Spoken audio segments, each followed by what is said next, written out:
اگر آپ کے دماغ میں یہ کیڑا بیٹھا ہوا ہے کہ جو میں ہوں وہ کوئی اور نہیں ہے، تو یاد رکھیے آپ کبھی ترقی نہیں کریں گے۔ جب تک یہ کیڑا نہیں نکلے گا آپ ترقی نہیں کر سکتے۔ جانتے لوگ حسد کیوں کرتے ہیں؟ پھوس کے مکان میں تھے، آرام سے تھے، سکون سے تھے، جیسے بغل کے پڑوسی نے مکان کھینچا کھجلی شروع ہو گئی، اب نیند نہیں آ رہی ہے، اپنے سکھ سے اتنے پریشان نہیں، اپنے دکھ سے اتنے پریشان نہیں ہیں، بغل کے پڑوسی کی ترقی سے ہم پریشان ہیں۔ جانتے ہیں کیوں؟ اپنے کو بڑا سمجھنے کی وجہ سے، اس کو چھوٹا سمجھنے کی وجہ سے۔ آدمی حسد کیوں کرتا ہے؟ 3 وجہ سے۔ میرے برابر ہو گیا، میرا مقصد فوت ہو گیا، میری عزت کا مالک ہو گیا، بڑائی کرتا ہے، تکبر کرتا ہے، اس لیے حسد کی بیماری اس کو لگ جاتی ہے، اس کا سکون چلا جاتا ہے۔ آپ ترقی کیسے کریں گے؟ آپ کا تکبر کیسے جائے گا؟ ایک راز ہے، آپ جو اپنے لیے پسند کرتے ہیں وہ دوسرے کے لیے پسند کیجیے۔ ایک کتاب ہے عربی میں، اس کا نام ہے نفحۃ الادب، مولانا نور عالم خلیل امینی رحمۃ اللہ علیہ، اللہ کو پیارے ہوئے، انہوں نے اس کتاب میں لکھا ہے 2 بھائی تھے، ایک کنوارا تھا، دوسرا شادی شدہ تھا۔ ایک کی شادی ہو گئی تھی، دوسرا کنوارا تھا۔ باپ کے مرنے کے بعد دونوں نے زمین بانٹ لیا، آدھی زمین اس کے پاس، آدھی زمین اس کے پاس، اور گیہوں کی فصل کیا، بوجھا بوجھا کر کے دونوں نے برابر برابر بانٹ لیا۔ 50 بوجھا اس کے حصے میں، 50 بوجھا اس کے حصے میں۔ لیکن جب گھر آئے بانٹ کر کے تو خیال آیا چھوٹے بھائی کو، یار میں تو کنوارا ہوں، میرا خرچہ زیادہ نہیں ہے، میرا بھائی شادی شدہ ہے، بال بچے والا، اس کا خرچہ لمبا ہے، ہم نے برابر برابر بانٹ لیا، انصاف نہیں کیا، بڑھا کر کے دینا چاہیے تھا۔ خربوزہ خربوزے کو دیکھ کر کے رنگ پکڑتا ہے۔ اگر آپ چاہتے ہیں کہ ساری دنیا کے لوگ آپ کے لیے بھلا سوچیں تو آپ دوسرے کے لیے بھلا سوچئے، اسی دن سے دوسرا آپ کے لیے بھلا سوچے گا۔ جیسے ہی اس کے دل میں خیال آیا، اس کا جو بڑا بھائی تھا شادی شدہ، اس کے دل میں خیال آیا، ارے تم نے اپنے چھوٹے بھائی کے ساتھ ستم کیا، اس کو تو گھر بسانا ہے، شادی کرنی ہے، لمبا خرچہ، اس کو برابر بانٹ کر کے نہیں دینا چاہیے، بڑھا کر کے دینا چاہیے۔ اب دیکھیے دونوں کی پریشانی بڑھ گئی، وہ پریشان کہ اس کا حصہ بڑھا دیں، وہ پریشان کہ اس کا حصہ بڑھا دیں۔ رات کے سناٹے کا دونوں انتظار کر رہا ہے کہ جب رات کا اندھیرا ہوگا تو چپکے سے جائیں گے، اپنے حصے کا بوجھا اٹھائیں گے، بھائی کے حصے میں ڈال دیں گے، اس کا حصہ بڑھ جائے گا، اس کو پتہ بھی نہیں ہوگا۔ اس کے دل میں خیال آیا کہ جب اندھیرا ہوگا، کوئی کسی کو دیکھ نہیں سکتا، نظر نہ آئے، اس اندھیرے میں چپکے سے جاؤں گا، اپنے حصے کا بوجھا ادھر سے ادھر نکال کر کے دے دوں گا، بڑھا دوں گا۔ دونوں اسی خیال سے نکلے، اپنے حصے کا بوجھا ادھر سے اٹھایا، ادھر ڈالا، وہ حصہ پلٹ کر کے ادھر آ گیا۔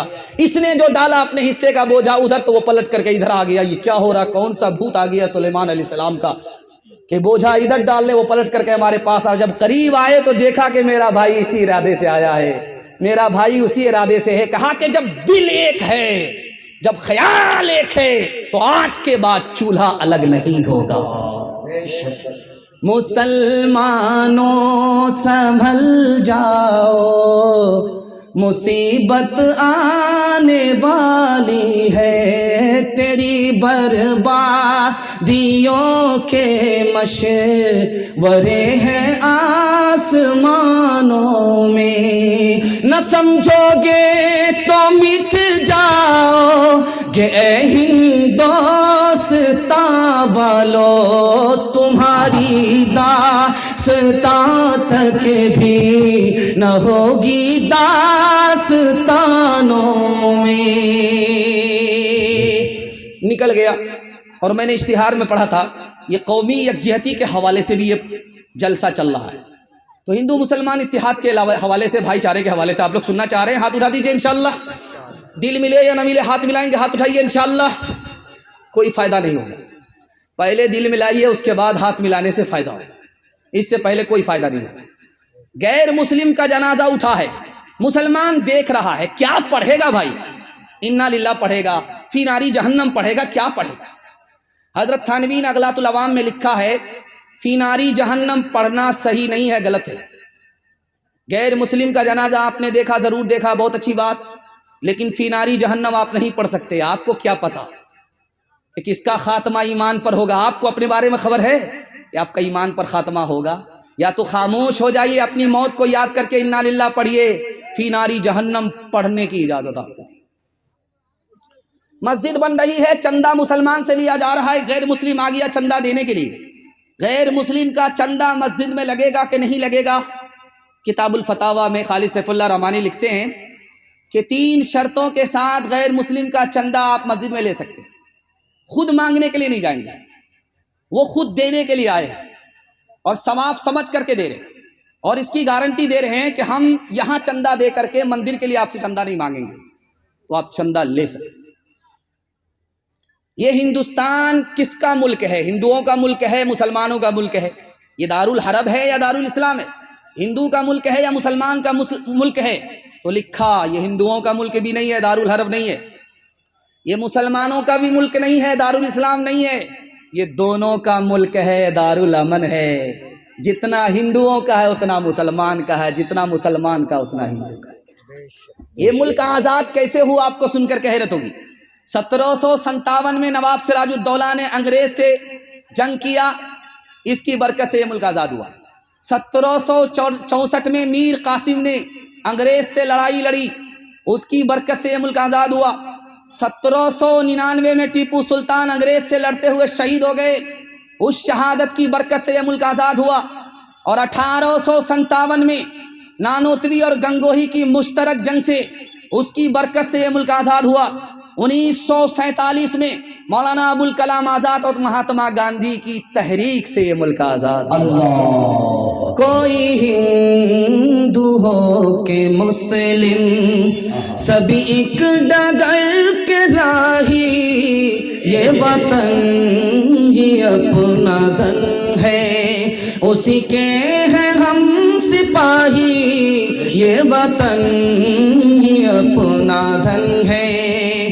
کوئی ہندو ہو کہ مسلم سبھی ایک ڈگر کے راہی، یہ وطن بھی اپنا دھن ہے، اس کے ہے ہم سپاہی، رہے ساتھ ساتھ جب تک تو برس رہا تھا سونا، جہاں ہم الگ ہوئے ہیں وہیں آ گئی تباہی، جہاں ہم الگ ہوئے ہیں. ایک دوہا سنا دیتا ہوں ہندی اور اردو کے حوالے سے کہ اس ملک کا مسلمان کتنا وفادار ہے کہ اس کی زبان اردو ہونے کے باوجود بھی اس نے فارسی زبان کی خدمت کرنے کے بجائے ہندی زبان کی خدمت کی ہے. اس کی زندہ مثال امیر خسرو ہیں. امیر خسرو مرحوم مسلمان ہو کر کے ہندی زبان کے شاعر ہیں. مسلمانوں نے زبان کے نام پر کبھی بھید بھاؤ نہیں کیا. ہندوستان میں ہندی زبان کو بھی اپنی زبان سمجھا، اردو کو بھی اپنی زبان سمجھا. 4 لڑکیاں کنویں سے پانی بھر رہی تھی. امیر خسرو کو پیاس لگی، گزر رہے تھے، کہا کہ بیٹی پیاس لگی ہے پانی پلا دو. آپ شاعر آدمی، آپ کو فری میں پانی نہیں پلائیں گے. شعر پڑھیے. کہا فرمائش بتاؤ. کہا مجھ کو کھیر کھانا پسند ہے، کھیر پر مصرع کہہ دیجیے. دوسری لڑکی بولی میری ماں چرخا چلاتی ہے، کپڑا بنتی ہے، چرخا پر مصرع کہہ دیجیے. تیسری لڑکی بولی کہ میرے گھر میں کتا ہے، رات بھر جاگتا ہے، گھر کی حفاظت کرتا ہے، کتے پر مصرع کہہ دیجیے. چوتھی لڑکی بولی میرا باپ محرم میں دارو پی کر کے ایسا ڈھول بجاتا ہے دونوں طرف سے پھٹ جاتا ہے، ڈھول پر مصرع کہہ دیجیے. 4 لڑکیوں کی فرمائش کو امیر خسرو نے 2 مصرے میں پیش کیا. کھیر پکائی جتن سے چرخا دیا جلائے، کھیر پکائی جتن سے چرخا دیا جلائے، آیا کتا کھا گیا، آیا کتا کھا گیا، بیٹھ کے ڈھول بجا لا پانی پلا، کھنوا سے لال بھیلن جلیا والا بگیا، مشکل سے آئل اپنے ہاتھی ازدیا، کھنوا کے دھار سے، کھنوا کے دھار سے رنگل ہندوستان ہو، آزادی نہیں جائے دیوی. عورتوں کے حوالے سے بس آخری پیغام آپ لوگ سننے کے لیے تیار، ہاتھ اٹھا دیجئے انشاءاللہ. عورت کو سر پر بٹھائیں گے، ہاتھ اٹھائیے انشاءاللہ. یہ غلطی مت کیجیے، پہلی فرصت میں آپ کو حکومت چلی ہے.